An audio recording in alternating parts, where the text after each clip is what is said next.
gonna go to give it transparency. Nice. It's actually downpouring here, so sometimes you can't. Yeah, I know. Like, and I'm in this like warehouse office place, which is amazing. I think it's really loud. Yeah, so sometimes it rains, and you might not be able to hear me at all. Just tell me if that's the case. I don't know. Like, I haven't been talking to anyone else, so. That's so funny. I will let you know. Okay, so I was thinking that I would just start by trying to give the overall picture of the whole system. Yep, and then I'm going to take notes while you're doing this, so okay. Let me know if my typing is too loud. Yeah, okay. And I have some notes, too, that I took from Zargum, so I could always just throw those to you. Nice. Throw those to me. And let me see. So the thing about these notes with Zargum is that they're in math, because that's the language this guy speaks. Like I said, he's an alien from the future, so really the only language we have in common with him is math. So I love that. Yeah, that's so romantic in a way. Yeah, it's a thing, It's just it's just like all those movies, It's how aliens communicate to us. So let me put this in a new document. I'm sorry for the people who are watching this. Don't think that we're professional or have our stuff together, okay? Who did you send it to? I mean, who is watching it? Can we tell? Well, no one's watching it, I hope. No one watches it. Can we put it in the group, or are we recording it? Okay. Yeah, I'm recording it. You're going to put it in the group. Well, we apologize to everybody in the Odyssey Hackathon group for our unprofessionalism. Yeah, exactly. Okay, I'm calling this Hackathon Math, and I'm sharing it with you. Also, you shared with me a document, but I need it shared to.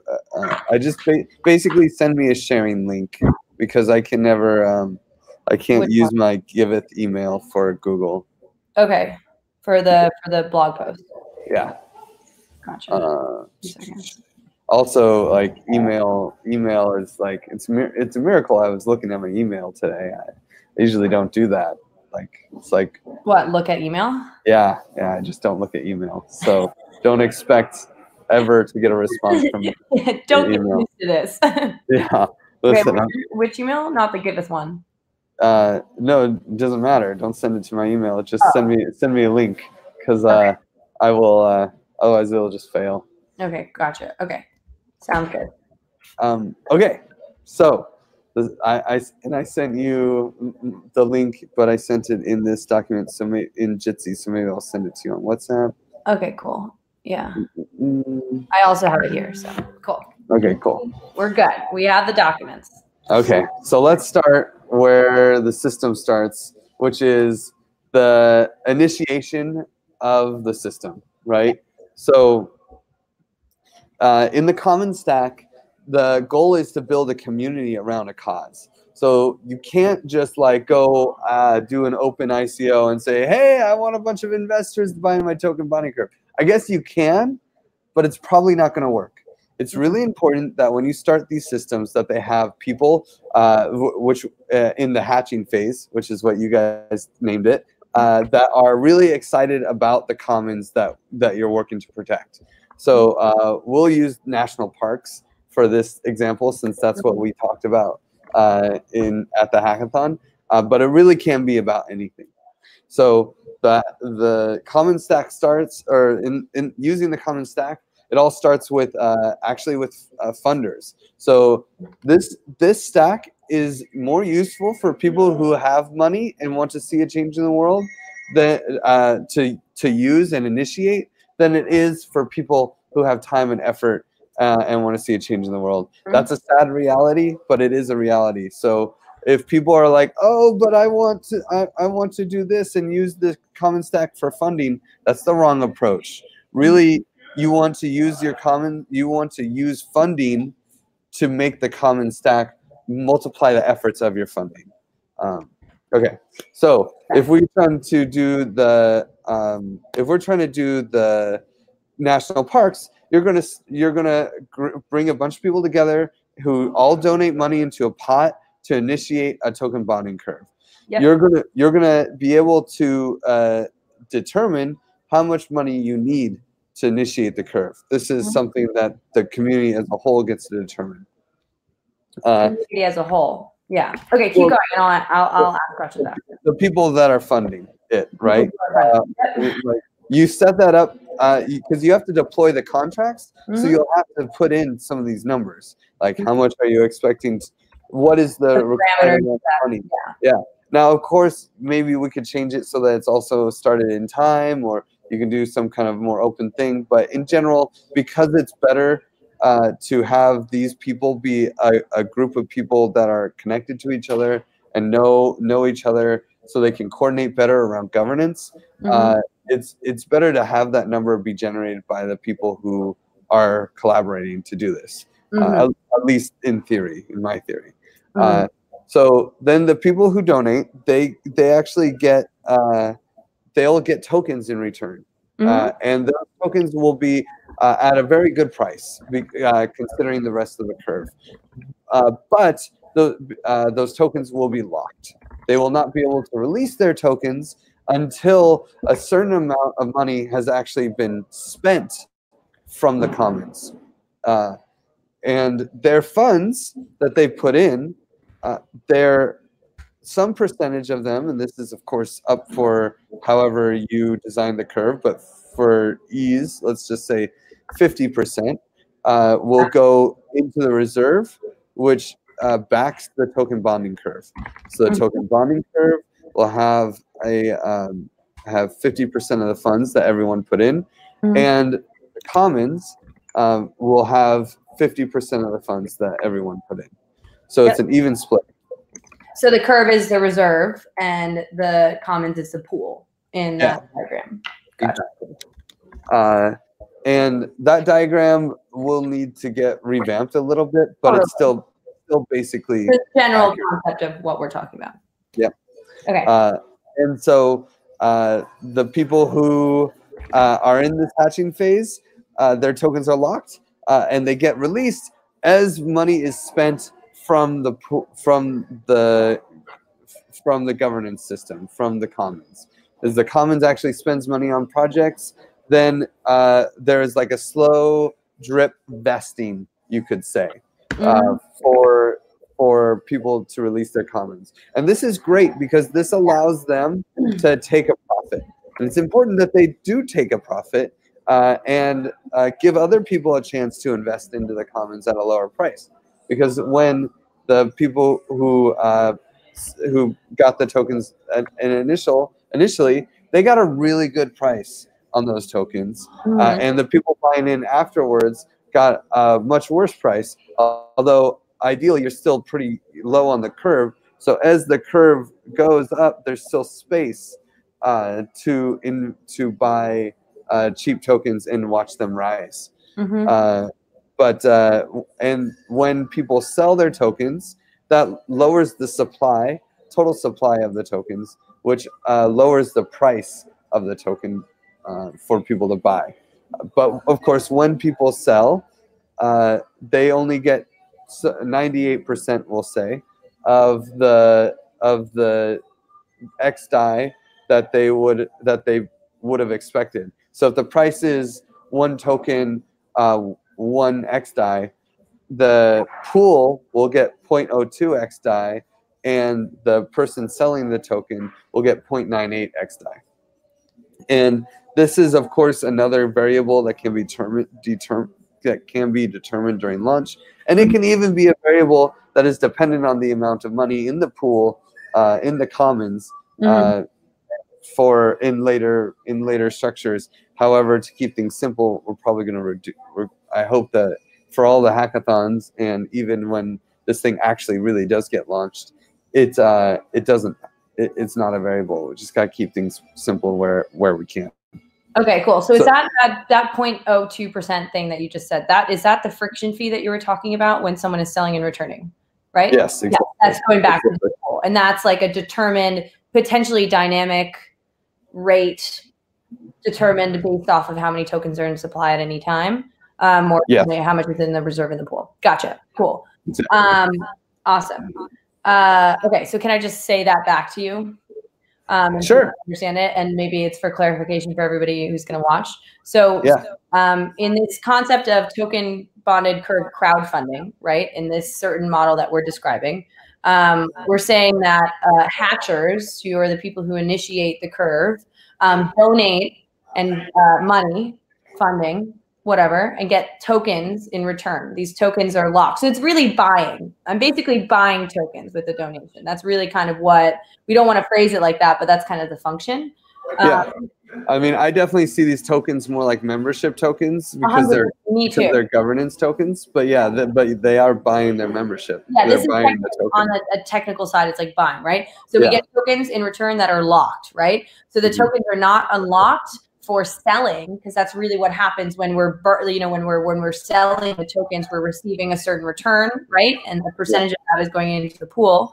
The tokens are not unlocked for selling until a certain amount of money of funding is burned, like tokens are burned within the curve, meaning the commons have to use and burn tokens to distribute funds across projects, milestones, or whatever. Yes, so kind of. So every time the commons spends some money, the hatchers tokens, a percentage of the tokens that they received are unlopped.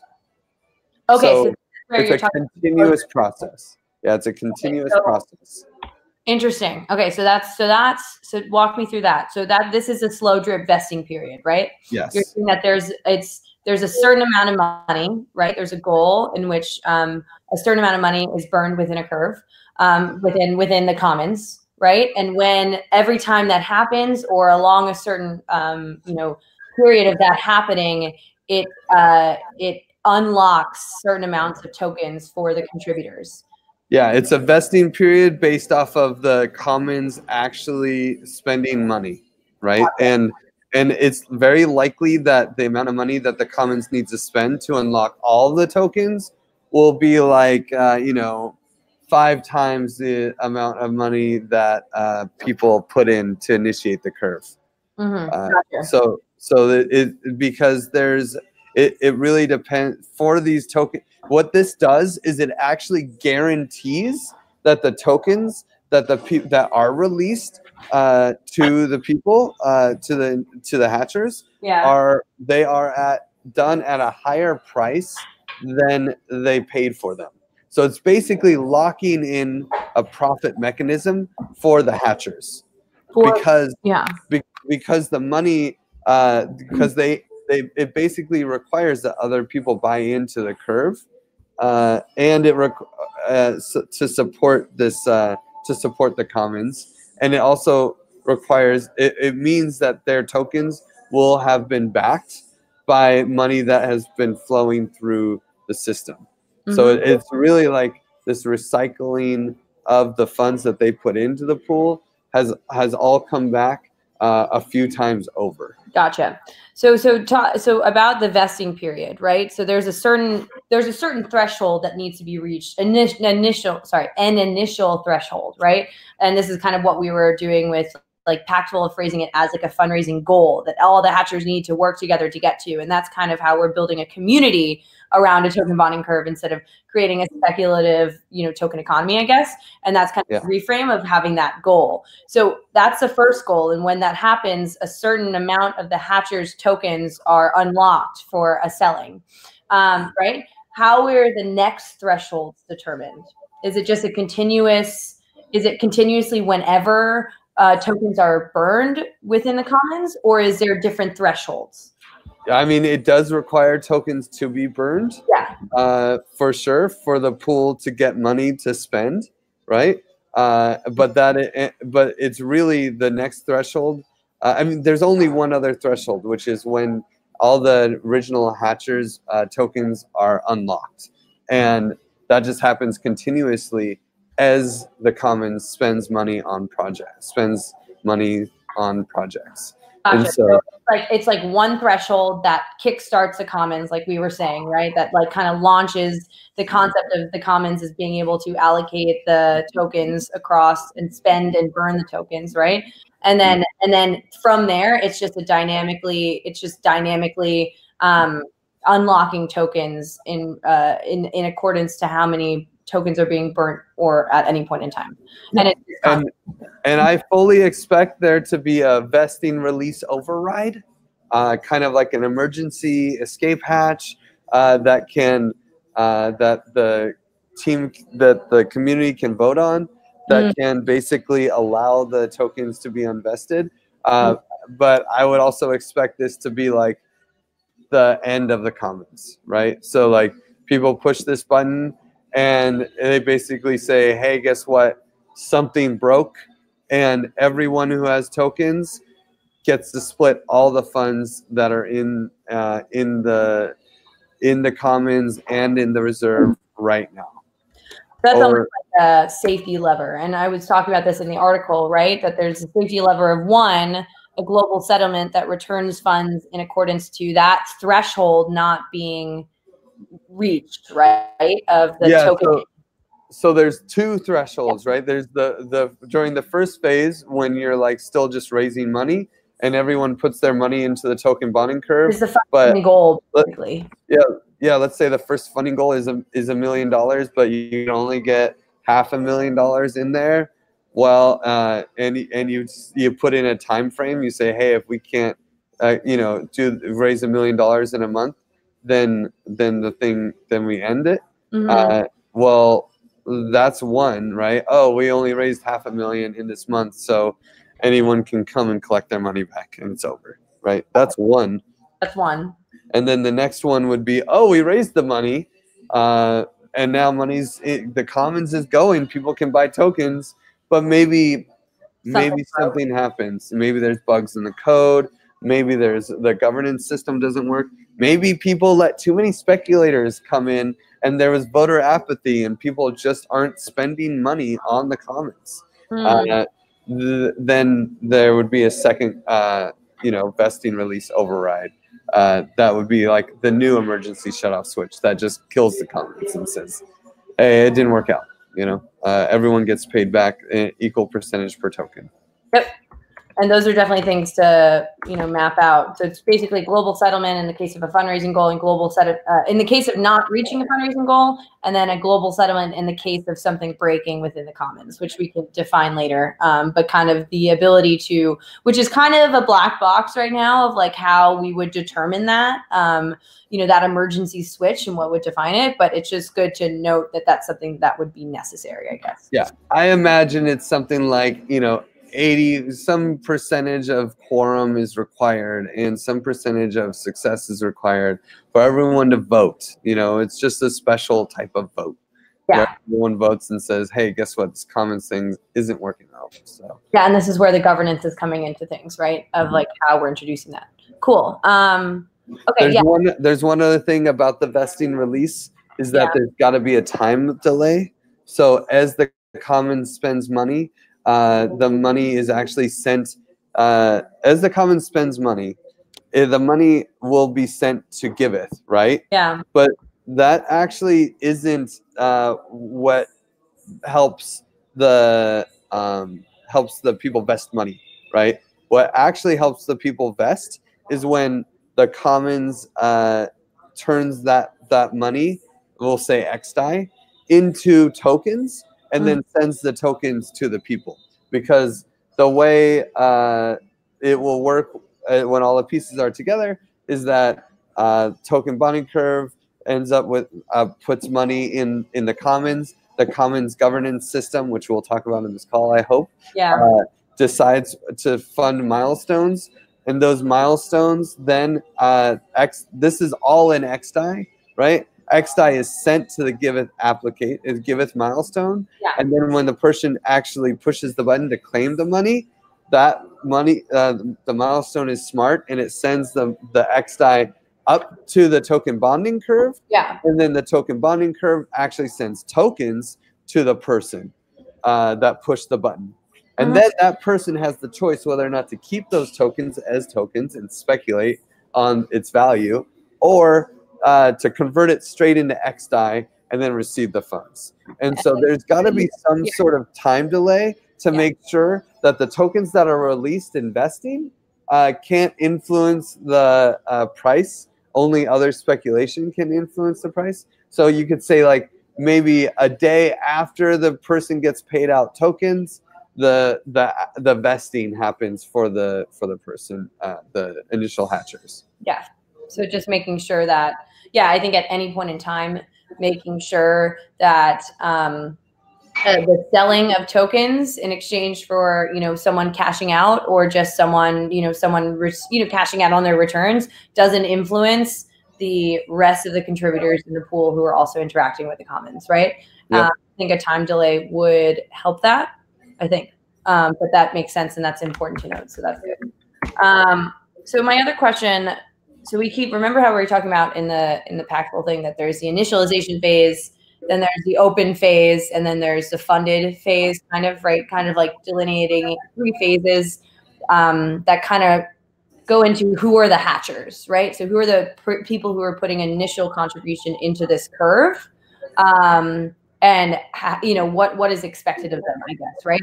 And so we kind of made 3 phases because it was kind of like 2 thresholds were necessary, 2 goals were needed to be reached to successfully set up the curve for success, I guess, right? And this is kind of looking at that graph diagram that we saw. So if we're talking about launching a token bonding curve crowdfunding, right?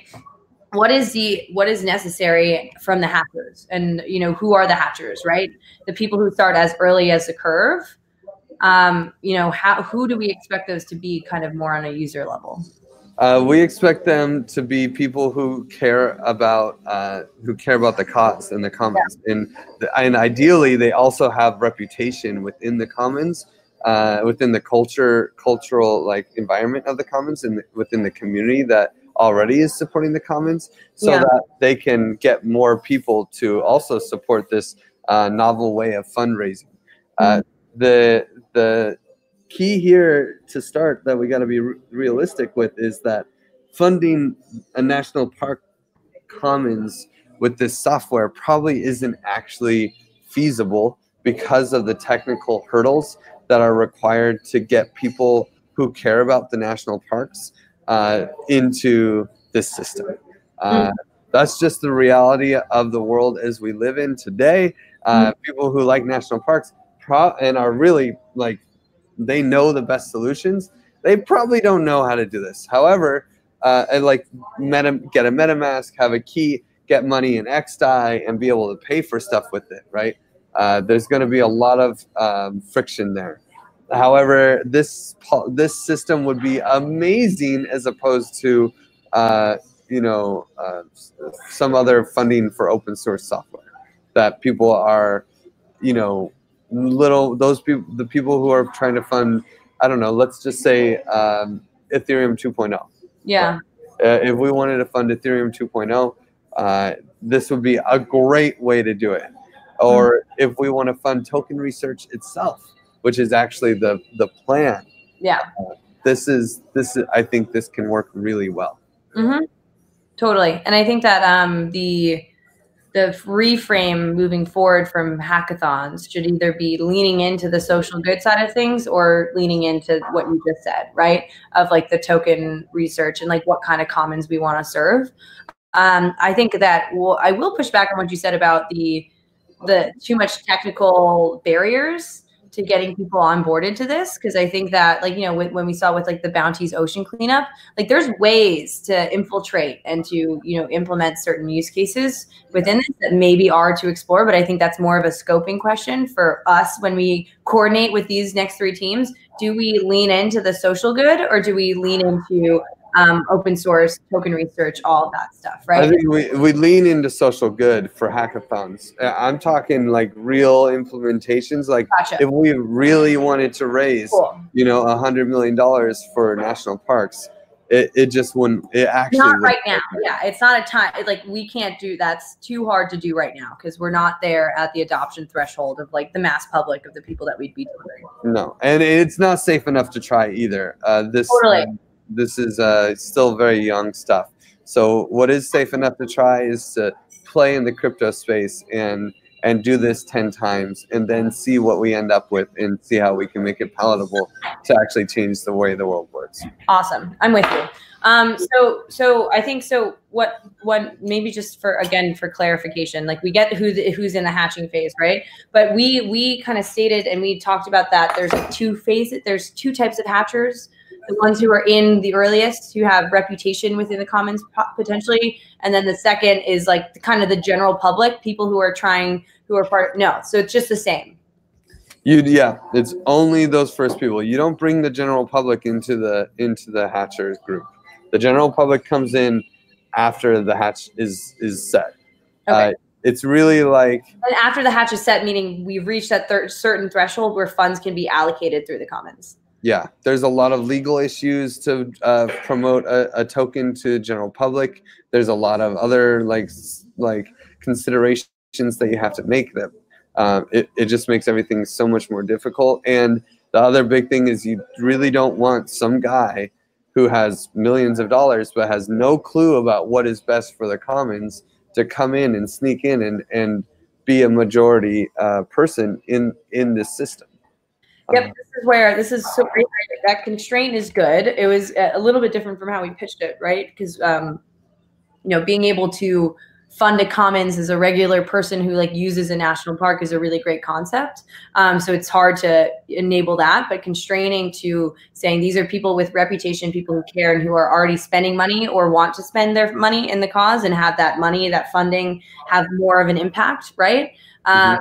Well, but that's the thing. If they're already spending their money in the cause, yeah, that's not the general public. Exactly. I'm with you. I'm so with you. That's like the segment of that's hatchers. That's who we're targeting as developing a user experience for, right? Yeah. And that's also who we're targeting to developing a governance model for, right? So I think governance, again, I mean, for at least if anybody listens to this, governance is kind of what we hand waved in our hackathon because we didn't have the capacity to kind of dive in. But I think that this is where governance and communicating the value of governance as an additional value network that goes on top of any profit return model that we're delivering within this curve is super important. And it's really important to get down into like what that looks like and how we can communicate that. I don't think we can solve this on our call, right? But kind of game planning how we communicate the value of governance and actually deliver governance to the hatchers who are involved in this, crowdfunding of the commons. Yeah, and I do hope that we can talk about the governance system that we hope to implement. But I don't know if we're there yet. We might be. What do you think? You mean on this call right now, or like? Yeah. I mean, we can do it. I'm opening a glass of wine, so like I'm there. Okay, well you're gonna need it because it's wild. Well, we can and I think that the governance, because I think that this is when we're talking about the different teams on the Odyssey, like all the other teams, we're all talking about building governance is huge, right? So understanding where we stand on how we want to build it and what needs to be figured out and what questions need to be answered, I think would be key for like a lot of people. Yeah, exactly. And that's the core of this call. And I do want to say that the general public is welcome to come in and donate to the commons directly whenever they want by just sending money to the pool. But I don't know that they would do that. Everyone would just speculate on the token, right? Like you just and what's really cool is the people who speculate on this token, they can care about the commons or not. They could just be speculating for speculation's sake, and then boom, you have everyone in the world is able to speculate on supporting these commons, and it actually ends up helping the commons itself. So that's when you open it up to the general public. And that's also why... That's after this phase. That's after this threshold. After the hatching. After the hatching. But then people can contribute. Can I just ask a quick question on that? When I, as a community member, contribute in this open phase, do I receive any type of governance? Am I allowed to... One token, one vote, basically. One token, one vote. So but I mean, I imagine most speculators will not vote in the end because voter apathy is a thing, and you will. I think we can avoid having to lock tokens for voting, with the mini-me token contract, or at least using the style of snapshotting that the mini-me token contract had. We don't necessarily need to use mini-me, but that system, if we put that into the governance system, then we can kind of have snapshots of token balances and put in and say when who can vote for at what time and how much their token how much their vote is worth. So, and this is what's really interesting about our governance system, right? Well, are we done with token bonding curve? I think we're there. And I think that what I'll do is I think we're good with the token bonding curves. I think that I just wanted to get the slow drip vesting period understood in my head and kind of understand the safety factors that we're designing. And I think we're good to at least finish out this article and keep the conversation going. And I should say the shape of the token bonding curve is a natural log. Or it's basically looks like a square root of x kind of shape. So it's not a sigmoid. It's just which is the S-shaped one that looks like a lot of fun. But that kind of stuff leaves complications, according to the alien Zargum. So he really likes this. I think he's going to use a log shape where it does continue to go up forever, but the slope that it goes up reduces over time, over funds. So there is a point because of the friction where it doesn't really, yes, you could make a profit, but only if people put millions of dollars in more, right? Yep. Millions of dollars more. So it's very unlikely.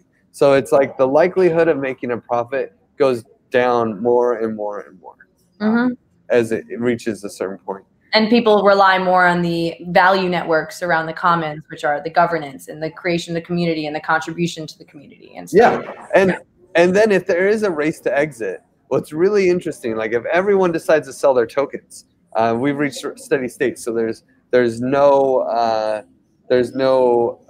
locked tokens. Yep. Literally everyone sells every token. Well, the pool of money is going to have grown a lot. The money in the commons goes up a lot because everyone's selling their tokens, funds the commons. So you have this pool, and with if you buy one token for almost nothing, you'll be able to completely decide what happens to that pool.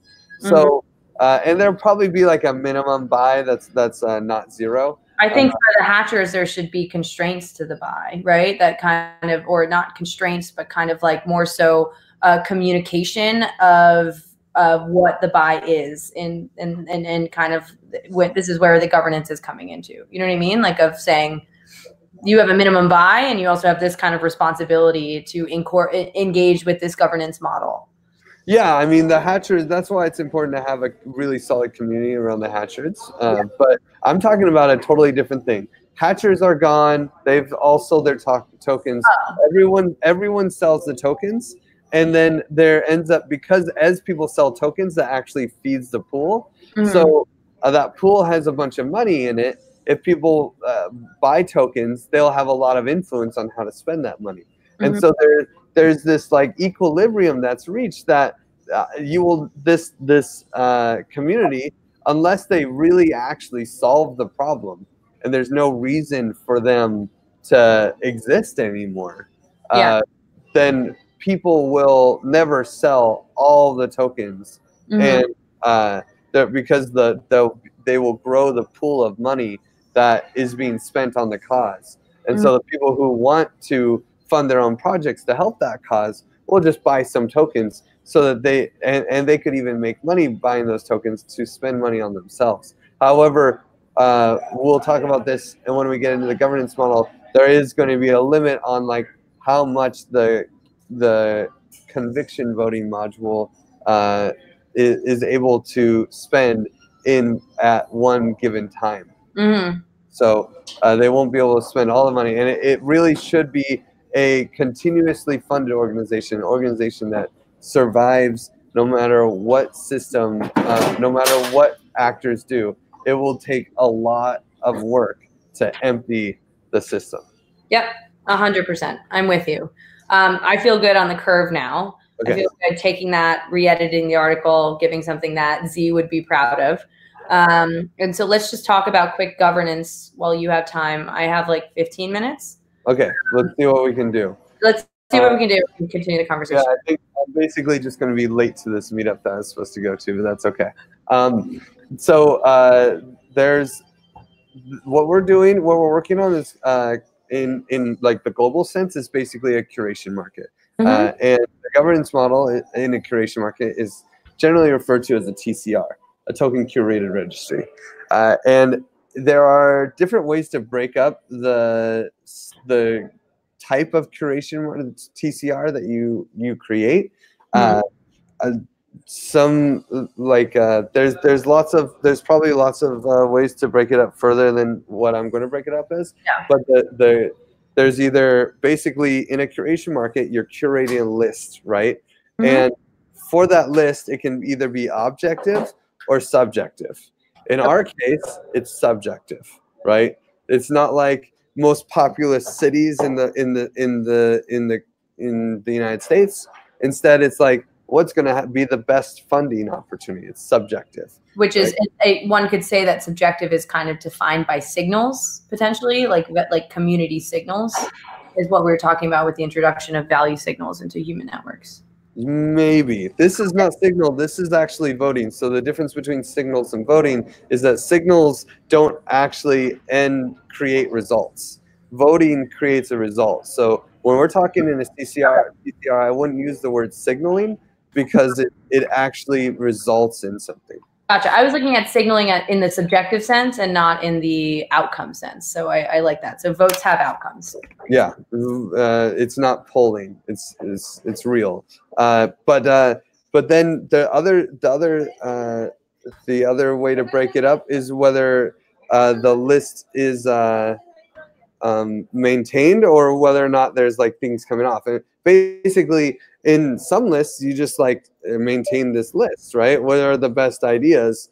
You can just keep them there. But in our situation, we actually take the ideas off the top. And so these are just design criteria that we need to make sure we're aware of, that this is not going to work for every TCR.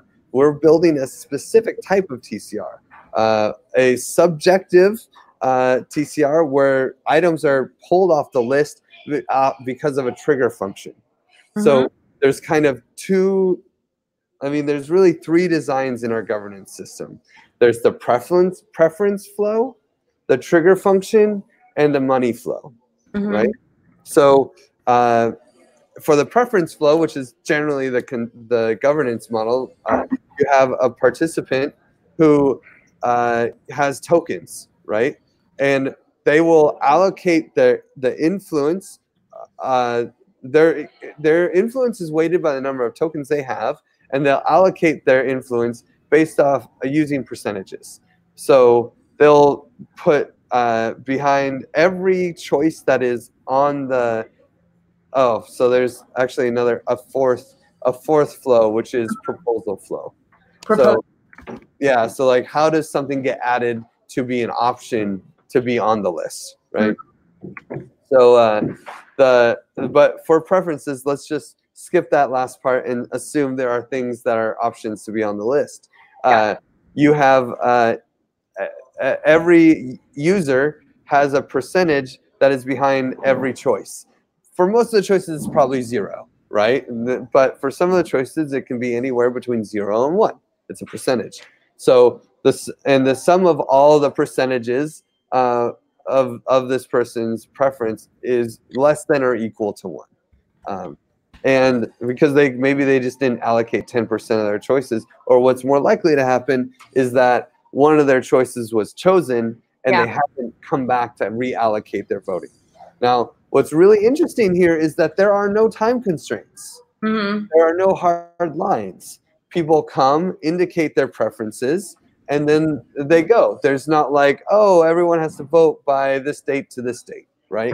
You vote when you want, and but the vote is not only weighted by the number of tokens you have, but it's also weighted by the number of time units that your vote has sat in the same place. Okay, so that's interesting. this is a time-weighted vote. This is why it's called conviction voting. So the formula that we have for conviction voting is really interesting. It's basically that every time that you vote, you are adding the number of tokens that you put behind that vote to the amount of convictions, the amount of conviction that you had yesterday, or let's just say the time unit is 1 day, right? So the math is really simple, but it gets a little complicated, and I put it in this document. In fact, I think I should just share screens and show this Excel spreadsheet, because it'll make way more sense if I do that. Let's see. Can you see the spreadsheet? Yep. Okay, so here is the conviction voting. This spreadsheet, by the way, has like lots of other interesting things. It has a calculation for a token bonding curve. It has the diagram for token bonding curve, initiation, and then the overall system design. So it's a very nice document. Can I share this, or does Z not want this to be shared with you? This can be shared. Nice. Okay, cool. Share that with me when you have a chance. Yeah, it's in the document that I shared with you too. Okay. Oh, I see the sharing is linked, so we'll have to make a copy of it. But okay, cool. So basically, you can see this is what the math ends up being, right? It ends up, this is basically a capacitor for voting. It has it's slowly charging, or sorry, it's quickly charging until it gets nearly full, and then it slowly charges until it asymptotes out, right? And then it quickly discharges, and then the final discharge kind of holds for a while. And what we do here is we have this thing called alpha. So alpha, the equation is the conviction.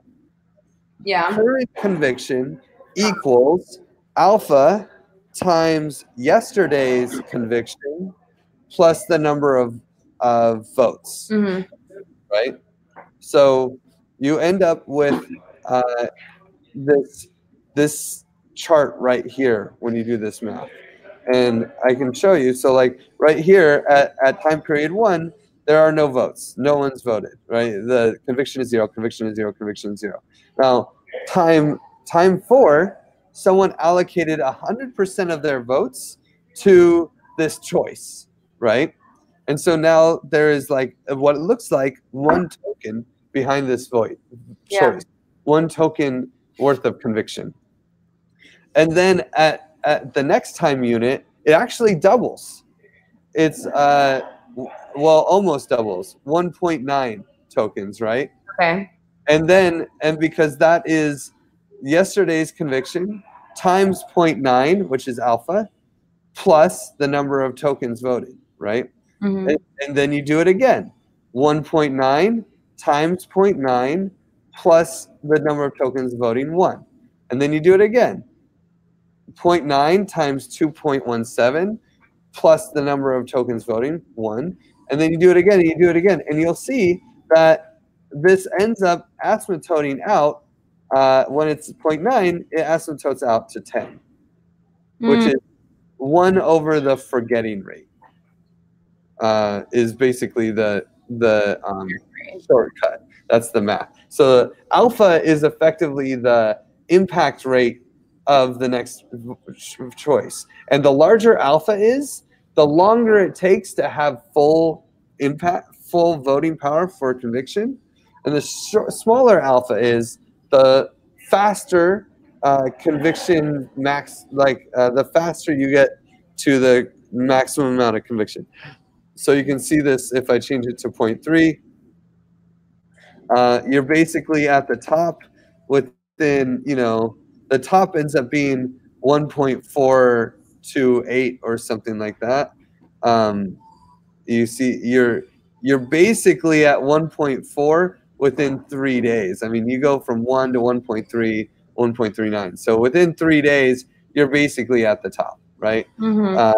If you move this to 0.7, you know, the max is going to end up being 3.333. But you're, you know, 1, 2, 3, 4, 5, 6, 7, 8. I would say like 8 or 9 days. You're fully, you're pretty much at full conviction. So how is the forgetting rate set? This is set by the system. You get to decide. Basically, like at 0.9, you get full conviction at about almost a month, right? So you get to decide. Do you want people's token weight to be higher on time, like that they have to stake their tokens into the governance system for a long amount of time to have full impact, or do you want it to be shorter? And you can kind of, using this alpha, you can kind of choose the amount of impact that conviction has. And when you change your preference, the conviction also takes longer to change the larger alpha is, right? And because the larger alpha is, you can say the smaller the forgetting rate is. And so, like, if you had a lot of conviction for something and then somebody changes your mind because there's this new awesome idea, well, your vote it's going to take time for your vote to reallocate from one idea to the other. Yeah, and that's cool because it's kind of modeling a real conviction in values. You know what I mean? Which is really awesome.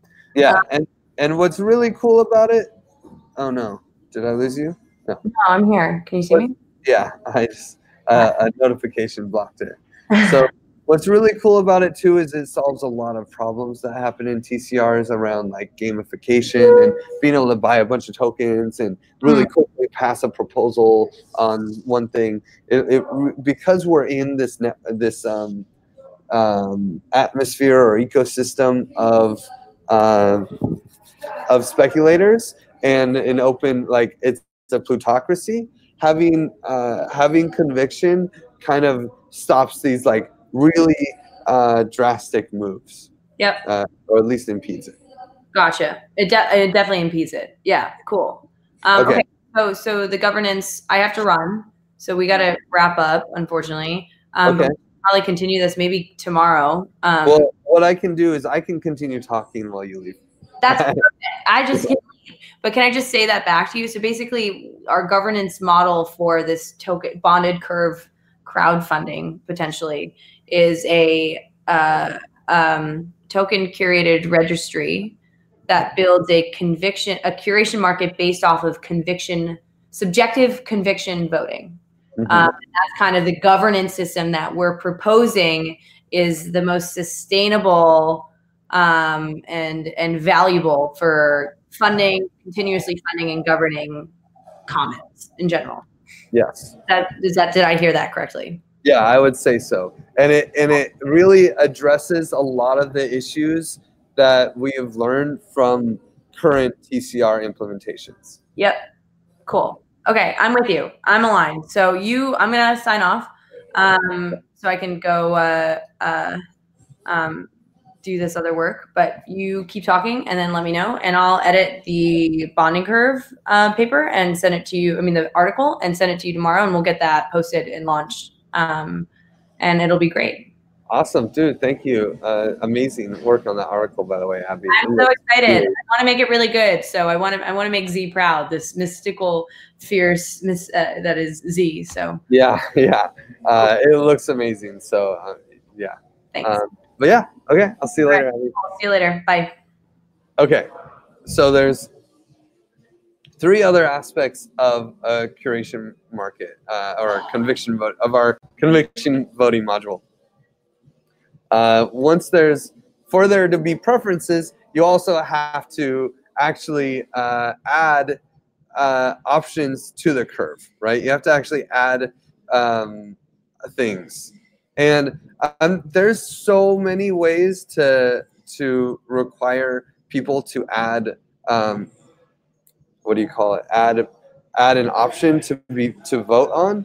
But basically, the main way is to require someone to stake their tokens into it. So basically, it's kind of like revesting your tokens. So if for something to stay on, the person who nominates that item has to put some number of tokens on it, and if they remove their tokens, then it comes off, unless someone else stakes their tokens to that idea.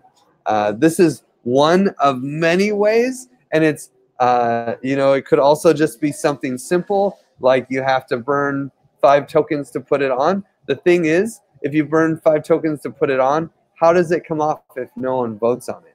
So that's the real crux there. And so this method allows things to come on and off naturally based off of preference, and follows the conviction voting scheme. So you basically, there's some kind of threshold of tokens that it takes that to stake within a choice for it to be nominated. And of course, the person who stakes those tokens can then take those tokens back, and it falls off the list. And then if other people had their votes allocated to that, then they can go and they're like, what the heck? Someone took that off? I'll stake my tokens behind it too, right? So that's how things fall off the list and are added onto the list. But there's so many other ways to do that, and it's not something that's mission critical. So if you have some other idea, the main thing is that you have to account for how does it fall off the list if there's a lack of interest. The other thing is on the preference side of things is the trigger function. So the trigger function that we have that we're suggesting is going to be based off of the total amount of ask.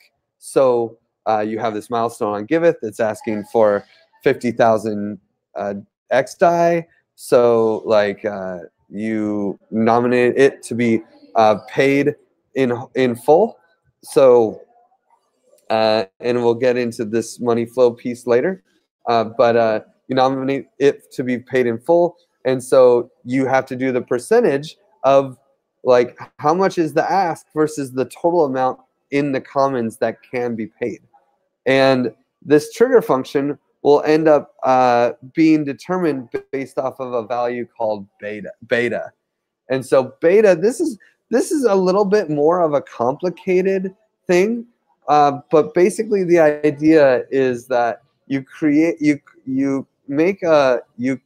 pull out a preference of an important variable that represents the depletion limit of the commons. Basically, the max percentage that could be completed per any round of voting.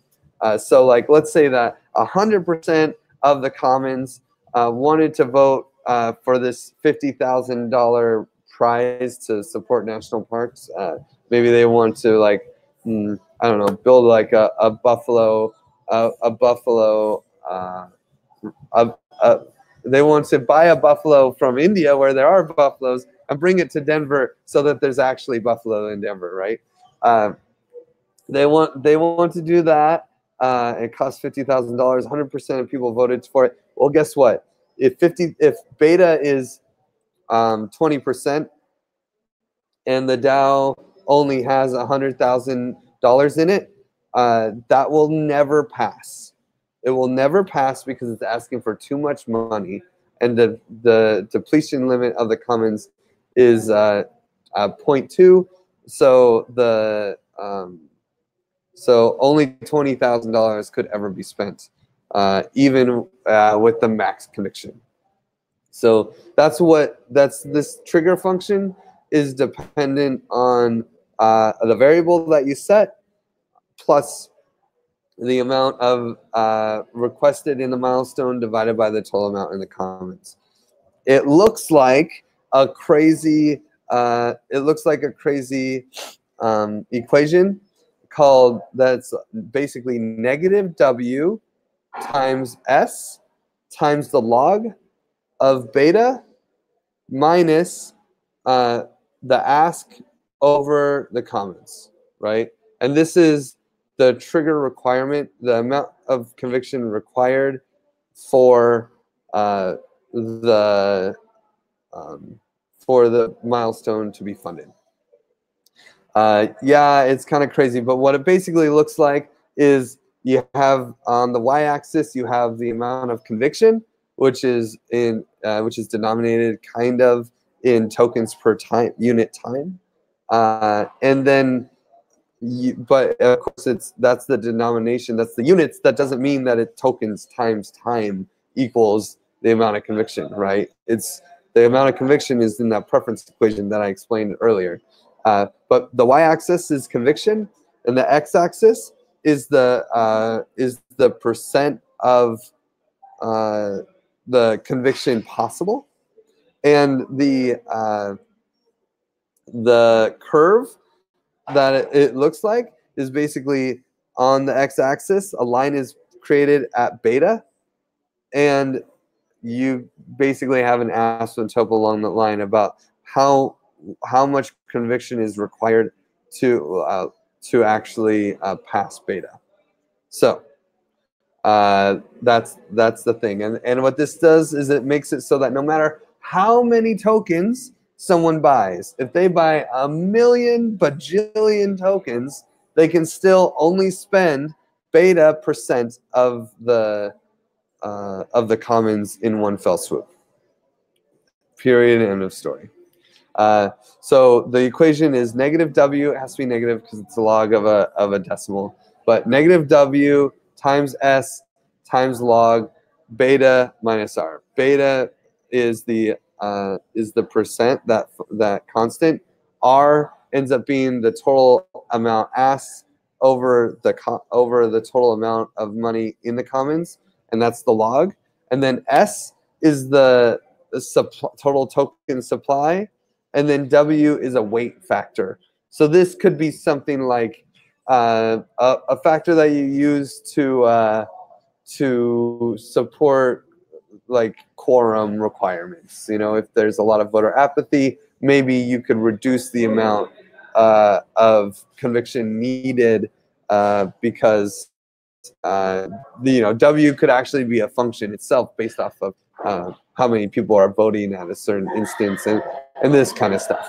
So there's those extra variables are basically there so that we can have some flex. But for a hackathon, you could just take that out. Now, the other piece that needs to be considered is the actual fund flow. This means that like when someone nominates a proposal, how much money do they say goes to this milestone? So if there's a $50,000 milestone, maybe there's kind of two options in our system that we would like to support. Basically, the fixed option, where it's like you say $50,000 goes to this thing, then to fill the milestone. Well, we got to remember that milestone is actually in an open system. So if someone else funds that milestone, puts $5,000 in, when the $50,000 gets sent there, the milestone has a cap, then $5,000 would end up being sent back to the commons because that's how Giveth works, right? But the other option is pretty cool. It's kind of a net sum. So the idea is that, oh, hey, like this milestone is for $50,000. I just want to complete the milestone with this thing, right? And so with this nomination. So the nomination then. If other people start donating to that milestone, the trigger function, the ask of the milestone will be reduced. So like for that $50,000 milestone, someone puts $5,000 in. Now the ask goes from 50 to 45, which ends up reducing the trigger requirement, which ends up making it easier for conviction voting to pass the thing. So like let's say that there's this $50,000 milestone, has because of these equations, you can see, you can see that so many people have voted for this, so it either needs, this much more conviction, or if someone donated $10,000 to this milestone, it would pass like that, right? And this encourages people to actually donate to the commons directly. And so this is like the favored approach, the net sum system, where the trigger function is aware of the amount of money in the milestone, and when someone donates to it, it reduces the conviction required because it reduces the funds required to pass the vote, and then this therefore incentivizing people to actually just donate directly to the causes that they want to support, so that it can go through, so that they can get their voting power back and allocate it to other things. So it's a really nice little flow there for that system. And then, of course, that means that we have to also worry about the design of Giveth. Basically, Giveth needs to be adapted. I kind of think all of this stuff should just go on XDAI. Number one, I'm a validator for XDAI. I'm biased, but also it's very easy to work with. They have tools like the burner wallet and other things that can make using the system easy. Also, the block, all the people on XDAI, it's a very friendly system to play with. And to revamp Giveth, we just need to deploy it on XDAI. We need to end up putting a plugin so that when donations are received from commons or any commons, we can kind of make a whitelist of commons. Then instead of those donations being given in XDAI, they're actually then sent back to the token bonding curve, and they create tokens, and the tokens are sent to the person.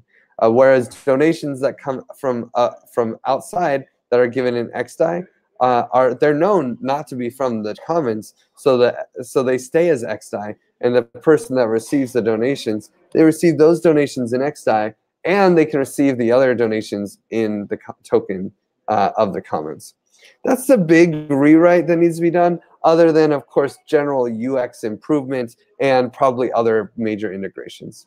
So I'm going to run. Thank you so much for hanging out and listening to this. I hope that the design makes sense. Please feel free to ask questions, and we will talk more about this design and